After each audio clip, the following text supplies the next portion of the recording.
नमस्कार, कल्पना voice channel में आप सभी का स्वागत है। आज की हमारी कहानी है पति की पसंद। शर्मा सदन में बड़े जोरों शोर से छोटी बहू दिव्या के आगमन की तैयारियां हो रही थीं। पूरा घर मेहमानों से भरा पड़ा था। गीत मंगल गाए जा रहे थे, लेकिन घर की बड़ी बहू सुरभि को सिर्फ रसोई घर तक ही सीमित रखा गया था। सुरभि को विवाह से संबंधित कोई भी काम, चाहे वो कपड़ों की खरीदारी हो या गहनों की, हर चीज से दूर रखा गया। सभी चीजें उसकी ननंद नेहा की देखरेख में हो रही थीं। सारी खरीदारी भी उसने खुद की। हर चीज नेहा ने दिव्या से पूछकर, दिखाकर, उसकी पसंद की और महंगे से महंगी चीजें लेकर दी। इधर सुरभि चुपचाप अपने काम से काम रखती। उसको इन बातों से कोई फर्क न पड़ता देखकर उसकी ननंद नेहा को गुस्सा आने लगा, तो उसने सुरभि पर व्यंग करना शुरू कर दिया। सुरभि को सुनाते हुए नेहा ने अपनी माँ मोहिनी जी से कहा, मेरी एक बात ध्यान से सुन लो माँ, दिव्या को कोई तकलीफ नहीं होनी चाहिए इस घर में, ना ही उस पर कोई हुक्म चलाने की कोशिश करेगा। अगर किसी ने उसे तकलीफ देने की कोशिश की तो उसके लिए मुझसे बुरा कोई नहीं होगा। वो हम सब के पसंद की बहू है। हम सब उसको बड़े नाजों से प्यार से इस घर में रखेंगे। उसको कोई कमी नहीं होने देंगे। खासकर मैं तो उसके साथ सहेलियों की तरह रहूंगी।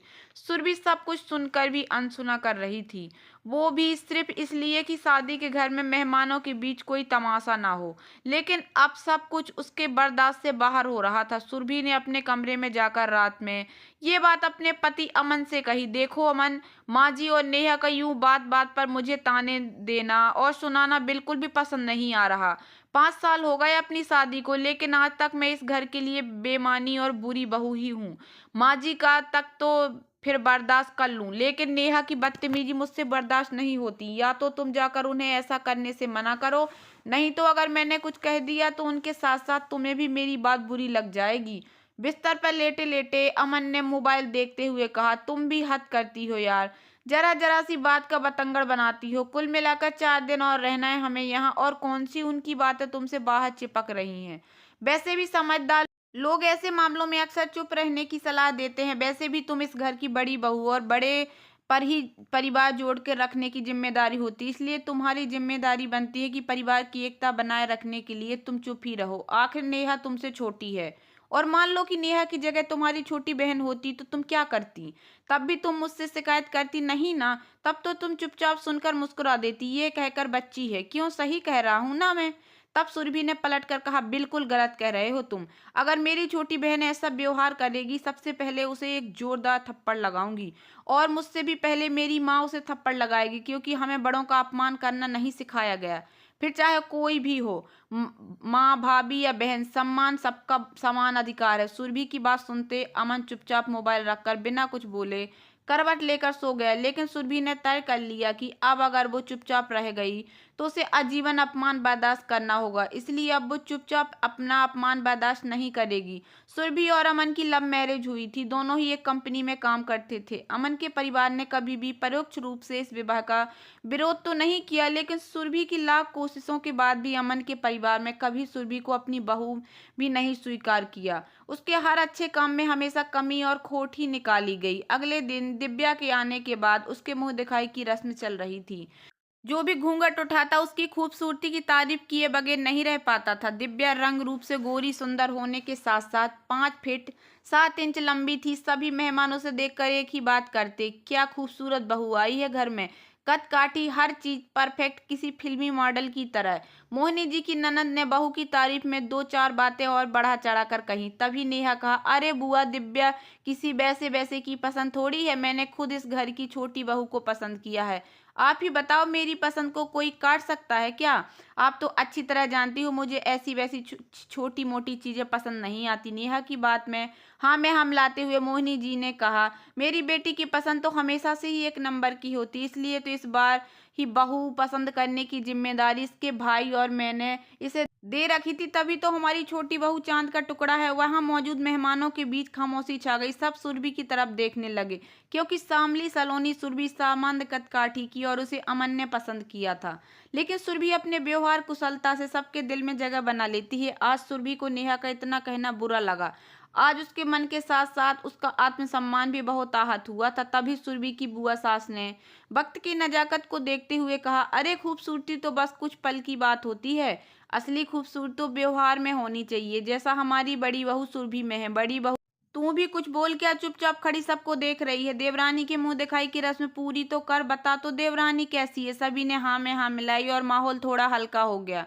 बुआ सास की बात सुनते सुरभि ने अपनी खामोशी तोड़ते हुए कहा, जी बुआ जी ने। नेहा और सुरभि जी मुंह टेढ़ा करके घूर घूर कर सुरभि की तरफ देखने लगे। सुरभि ने दिव्या का घूंघट उठाया और उसे देखकर कहा, नेहा दी, दिव्या तो वाकई बहुत सुंदर है। मुझे तो आज पता चला आपकी पसंद इतनी सुंदर है। दिव्या को देखकर तो कोई भी कहेगा कि आपकी पसंद तो वाकई बहुत अच्छी है। सुरभि के मुंह से इतना सुनते नेहा ने घमंड में मुंह बिचकाकर गर्दन दूसरी तरफ घुमा लिया और दिव्या से कहा, दिव्या देखो, कुछ लोग खुद सुंदर नहीं, हमारी पसंद के नहीं तो तुमसे जलन भी रखेंगे। हो सकता है तुम्हें परेशान करने की कोशिश करें, लेकिन तुम बिल्कुल भी डरना नहीं किसी से, क्योंकि तुम मेरी पसंद हो। तो तुम्हें कोई तकलीफ देने या तुम पर हुक्म चलाने की कोशिश करे तो तुम तुरंत मुझे फोन करना। मुझे ऐसे लोगों का दिमाग ठिकाने लगाने आता है।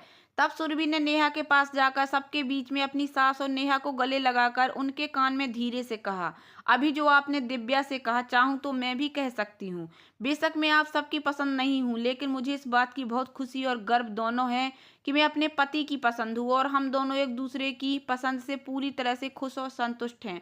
एक गुजारिश भी करूंगी आपसे कि मुझे तो आप दोनों ने कभी झूठे दिखावे में भी अपनी भाभी और इस घर की बहू होने का सम्मान नहीं दिया, लेकिन दिव्या को अपने कहे अनुसार सारी खुशियां और सम्मान जरूर दीजिएगा। खासकर माँ जी, आपसे उम्मीद करती हूँ। फिर दूसरी तरफ अपनी सास से कहा, माँ जी, उम्मीद करती हूँ कि आप अपनी बेटी के साथ दिव्या को भी इस घर की बहू होने के अधिकार और पूरा सम्मान देंगी। इसके साथ ही उसकी पसंद नापसंद का भी इस घर में पूरा सम्मान होगा। एक आखिरी और सबसे जरूरी बात मैं आप दोनों से कहना चाहूंगी। चाहूँ तो मैं ये बात मैं सबके सामने आप दोनों की आपकी ही भाषा में जवाब दे सकती हूँ, लेकिन मैं सबके सामने, खास करके दिव्या के सामने, आप दोनों का कोई तमाशा नहीं बनाना चाहती। इसलिए बेहतर यही होगा कि आप दोनों मुझ पर व्यंग करना बंद करें, वरना अब अगर आप दोनों ने एक भी कटाक्ष मुझ पर किया तो अब मैं चुप नहीं रहूंगी। अब आपकी मर्जी, चुपचाप यूं ही मुस्कुराते हुए खड़े रहिए प्यार से, या व्यंग करके तमाशा बनिए। चलती हूँ। सब सुरभि की तरफ देखने लगे, लेकिन आज सुरभि ने सबके सामने चुपचाप अपने मन की बात साफ साफ लफ्जों में नेहा और मोहिनी जी के सामने रख दी। नेहा और मोहिनी जी को आज समझ नहीं आ रहा था कि वो कहें भी तो क्या कहें। उनकी हालत देखने लायक थी। ना चाहते हुए भी उन्हें अपनी इज्जत बचाने के लिए मुस्कुराना पड़ रहा था। वो लोग चुपचाप गुस्से में घूरती हुए सुरभि को जाता हुआ देखती रह गईं। सुरभि जानती थी कि इतनी आसानी से तो ये एक बात खत्म नहीं होने वाली, लेकिन इस बार अपने आत्मसम्मान से समझौता न करने का सुरभि ने दृढ़ निश्चय कर लिया था। सारे मेहमान के जाने के बाद मोहिनी जी और नेहा ने अमन के सामने आकर तमाशा करना शुरू किया और उसकी कही गई बात को बढ़ा चढ़ाकर बताते हुए नेहा ने कहा, भैया अपनी पत्नी को समझा दीजिए कि अपनी जलन अपने पास रखे और मुझसे तमीज से बात किया करे। अगर अब वो सुंदर नहीं और हमें पसंद नहीं तो इसमें हमारा कोई दोष नहीं, दोष सिर्फ उनका है। और आपकी पसंद को भी ना जाने क्या हो गया था कि ऐसी लड़की पसंद आई आपको। मोहिनी जी ने कहा, हमारी तो किस्मत ही खराब है जो तेरी खुशी के लिए हम उस जैसी लड़की से रिश्ता रखने के लिए राजी हुए और वो हमारा ही अपमान कर रही है। अमन, एक बात कान खोलकर तू सुन ले, मैं अपनी बेटी का अपमान कतई बर्दाश्त नहीं करूंगी।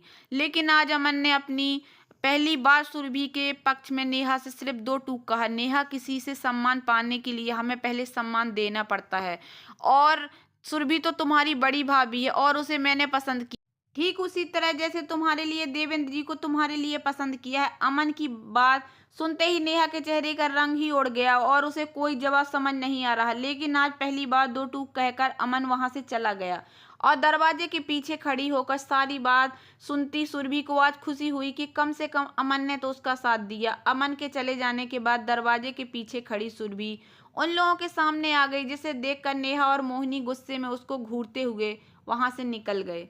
तो दोस्तों, कैसी लगी आप लोगों को मेरी ये छोटी सी कहानी? अगर कहानी पसंद आई हो तो प्लीज़ मेरे वीडियो को लाइक कर देना।